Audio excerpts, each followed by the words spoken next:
qué nosotros caemos una y otra vez frente a algún pecado en particular?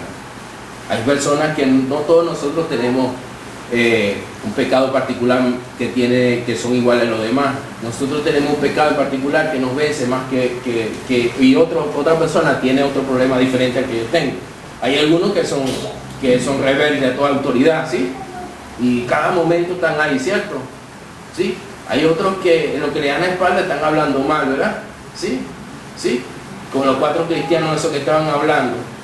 Y entonces, ¿te acuerdas cuando yo le conté lo de los 4 cristianos? Entonces le dice, nosotros tenemos un problema, pero vamos a contarnos, no aguanto más, vamos a contarnos nuestras luchas, porque el problema es que si nosotros no entendemos esto, lo que vamos a reprimir el pecado, y eso no es victoria, hermano. Reprimir el pecado no es victoria, porque nos convertimos en hipócritas, y en la vida cristiana y santa no es hipocresía. La santidad de muchos es hipocresía, como los fariseos, que vivían para afuera, pero para adentro nada.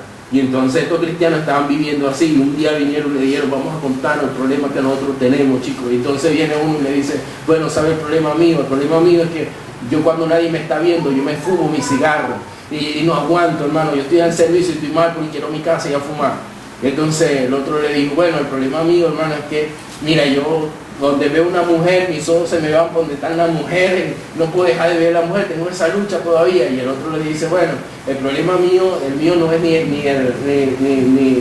el fumar ni la mujer, el problema mío es la bebida. Hermano, yo me lanzo una cuando los hermanos no me están viendo, yo me siento mal con eso.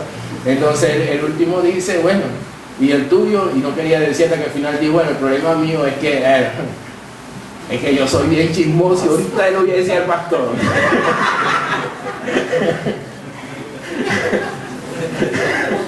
Ya se lo voy a decir al pastor, todo lo que está haciendo. Pero cada uno de nosotros tiene, hermano, tiene uno en particular que nos demuestra nuestra incapacidad, y eso es lo que debería, cuando nosotros nos hemos dado cuenta de eso, usted tiene que saltar, hermano. En verdad, cuando usted reconoce que usted no puede vencer el orgullo y una y otra vez usted peca por medio de ahí, usted debería saltar y glorificar. En serio, dice el pastor, ¿está? Sí, si usted viene y tiene malos pensamientos y se da cuenta por fin, después de 400 veces que perdió con los malos pensamientos, y usted dice, ya me di cuenta que no le puedo ganar esto, usted debería saltar y alegrarse, porque eso es lo que dice 2 de Corintios con el apóstol Pablo. Más me gloriaré en mis debilidades, para que repose sobre mí el poder de Dios. Una y otra vez golpeado, ¿sí? ¿Sí? ¿Sabe por qué viene el pecado a nuestra vida? Es para que nosotros nos demos cuenta que nosotros no lo podemos vencer, hermano. Una y otra vez, una y otra vez, una y otra vez lo mismo, una y otra vez. Y decimos, Señor, yo no voy a hacer esto, yo no voy a hacer aquello, y comenzamos a decir cosas así y no las cumplimos. No las cumplimos. Nos vencen una y otra vez. ¿Cuál es la razón? Que nosotros no podemos, y debemos reconocer eso. Amén. Y debemos decir, porque el querer hacer el bien está en mí, pero no es hacerlo. Amén. Y por eso viene el capítulo 7, que está pegado al capítulo 6. ¿Qué significa el capítulo 7? Yo le voy a decir las 3 partes donde se separa, y usted va a entender este capítulo y le va a ayudar un montón después cuando usted predique, cuando usted esté hablando lo que el apóstol Pablo está queriendo hacer en el capítulo 7, ¿sí? Porque pareciera contradictorio, y los comentaristas dicen cómo habla de victoria del cristiano aquí y de repente habla de la derrota del cristiano en el capítulo 7. Eso tiene su propósito, ¿sí? Amén. Por lo menos en el capítulo 6, versículo 14, ve lo que dice. Porque el pecado, del capítulo 6, vamos a leer el capítulo 6 para que usted vea lo que vamos a seguir. Capítulo 14, capítulo 6 dice, versículo 14, capítulo 6 dice, porque el pecado no se señoreará de vosotros, pues no estáis bajo la ley, sino bajo la gracia. Que nosotros, hermano, el pecado no reina sobre nosotros, ¿sí? Nosotros no estamos bajo el pecado, ¿sí? ¿Sí? ¿Amén? Pero también debemos de saber que nosotros estamos muertos a la ley y no estamos bajo la ley tampoco. Y ese es el problema de la derrota de la gente, de los cristianos, que no entienden que también están muertos a la ley y no están bajo el dominio de la ley. Tampoco, hermano, tampoco. Amén. ¿Qué significa ley? El hombre obrando para Dios. ¿Qué significa gracia? Dios obrando para el hombre. Dígame, hermano, ¿dónde vamos a llegar más rápido? ¿Obrando para Dios o Dios obrando para nosotros? Eso es lo que está diciendo. No estamos bajo la ley obrando para Dios, sino que Dios está obrando en nosotros. Amén. Amén. Entonces ve cómo dice el apóstol Pablo. Hay tres separaciones en este capítulo. Primero, el apóstol Pablo nos está diciendo que estamos muertos a la ley. En el capítulo 7 es la primera cosa. Después, el apóstol Pablo está hablando, porque una persona puede decir, entonces la ley es mala. Entonces él comienza a decir que la ley tiene un propósito y que la ley le mostró a él, siendo un judío altivo, lo bajó por debajo, hasta el final, que tuvo que reconocer que él era carnal. Y luego él habla acerca de su vida como cristiano, queriendo vivir bajo la ley y guardando la ley para ser santo, y fracaso por eso. Amén. Vean, capítulo 7, hablando acerca de que estamos muertos a la ley, del versículo 1 al 6, dice: ¿acaso ignoráis, hermanos? Pues hablo con los que conocen la ley, que la ley se enseñorea del hombre entre tanto que éste vive, porque la mujer casada está sujeta por la ley al marido mientras éste vive. Pero si el marido muere, ella queda libre de la ley del marido. Así que si en vida del marido se uniere a otro varón, será llamada adúltera. Pero si su marido muriere, es libre de esa ley. De manera que si se uniere a otro marido, no será adúltera. Así también vosotros, hermanos míos, habéis, ¿qué dice? Muerto a la ley mediante el cuerpo ¿de quién? De Cristo, para que seáis de otro, del que resucitó de entre los muertos, a fin de que llevéis frutos para Dios. Porque mientras estabas en la carne, las pasiones pecaminosas que eran por la ley obraban en nuestros miembros, llevando el fruto para muerte. Pero ahora estamos libres ¿de qué? De la ley, por haber muerto para aquella en que estamos sujetos. De modo que sirvamos bajo el régimen nuevo ¿de qué? Del Espíritu, y no bajo el régimen viejo de la letra. Amén. Está clarito que ahí entendemos que estamos muertos a la ley no reina sobre nosotros, ¿sí? Amén. Ahora una persona de ellos comenzaba, el apóstol Pablo Romano está cada vez poniéndose frente a cualquier pregunta que le haga, y entonces aquí se pone, la ley tiene un propósito, y no está mal el propósito de la ley, sino que es importante, y entonces le explica desde el versículo 7 hasta el versículo 14, cuando él no era creyente, está hablando en tiempo pasado. Aquí está hablando en tiempo pasado, a partir del versículo 15 está hablando en tiempo futuro, está hablando ya como cristiano y tratando de guardar la ley como cristiano. Y entonces aquí él muestra el propósito y lo que hizo la ley con él, ¿sí? Amén. Versículo 7 dice, hasta el 14 dice: ¿qué diremos pues? ¿La ley es pecado? De ninguna manera.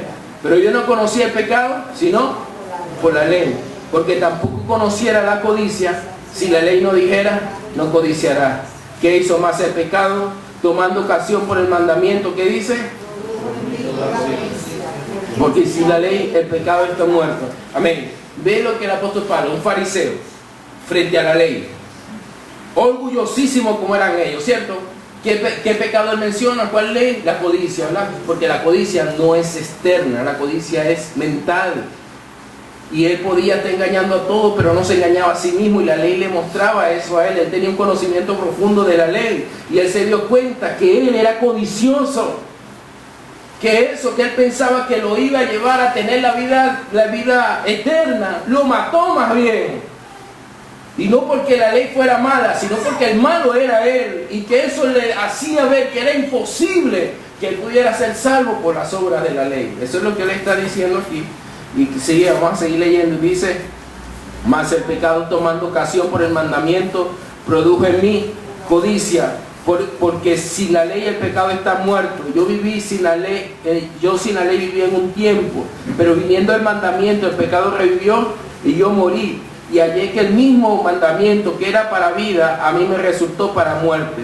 Porque el pecado, tomando ocasión por el mandamiento, me engañó y por él me mató. De manera que la ley a la verdad es santa y el mandamiento santo, justo y bueno.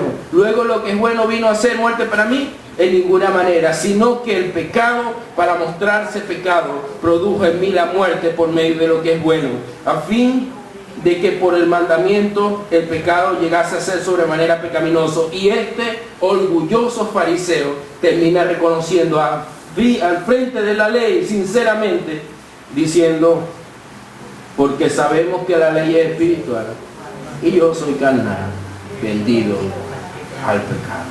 Amén. De ahí en adelante el apóstol cambia su énfasis, y en verdad esta última parte ya tiene que ver muy fuertemente con el capítulo 6, esta parte. ¿Por qué? Porque los cristianos, y por eso presenta la derrota, porque los cristianos piensan que para ser salvo, si yo le dijera, usted tiene que hacer obras para ser salvo, ¿qué dijera usted? Que no, ¿verdad? ¿Sí? Amén. Porque la salvación es por gracia, ¿verdad? No por obra, para que nadie se gloríe, ¿cierto? Pero ¿sabe qué hacen los creyentes? Después que son salvos por gracia, piensan que tienen que ganarse la santidad por obra. Y eso es el error de los hombres. Por eso usted fracasa, hermano. Porque usted quiere ganarse la santificación por obra, y eso va a llevarlo al fracaso. Nunca va a poder ser santo por ese camino. Nunca. Nunca. Y eso es lo que él habla de aquí en adelante. Vea si no le ha pasado esto que él dice aquí. Si él no es un testimonio frente al pecado. ¿Cuántas veces no ha dicho esto? 15. Porque lo que hago no lo entiendo. Pues no hago lo que quiero, sino lo que aborrezco. Eso hago. Y si lo que no quiero, eso hago. Apruebo que la ley es buena. De manera que ya no soy yo quien hace aquello, sino el que pecado que mora en mí. Y yo sé que en mí, esto es, en mi carne no mora el bien. Y quiero decirle una cosa más. A usted va a escuchar, vale aquí puro yo y mí. Yo estoy queriendo hacer algo bueno y fracaso. ¿Qué significa, hermano, que nosotros tenemos el pecado en nosotros? ¿Qué hablamos acerca de Cristo? Que Él destruyó el pecado, ¿sí? Entonces no está diciendo que hay un pecado en nosotros, hermano. No, lo que está hablando es de la fuerza, nosotros comenzamos a morir nuestro cuerpo no redimido, ¿sí? Sin embargo, hermano, nosotros, si queremos ser santos en nuestra fuerza, no vamos a poder lograrlo. Eso es lo que está diciendo. Él quiere hacer eso y él está enseñando que no puede ser. ¿Dónde me quedé? Y yo sé que en mí, esto es, en mi carne, no mora el bien, porque el querer el bien está en mí, pero no el hacerlo. Porque no hago el bien que quiero, sino el mal y no quiero, eso hago. Y si hago lo que no quiero, ya no lo hago yo, sino el pecado que mora en mí. Así que queriendo yo hacer el bien, hallo esta ley, que el mal está en mí. Porque según el hombre interior, me deleito en la ley de Dios, pero hay otra ley en mis miembros que se revela contra la ley de mi mente.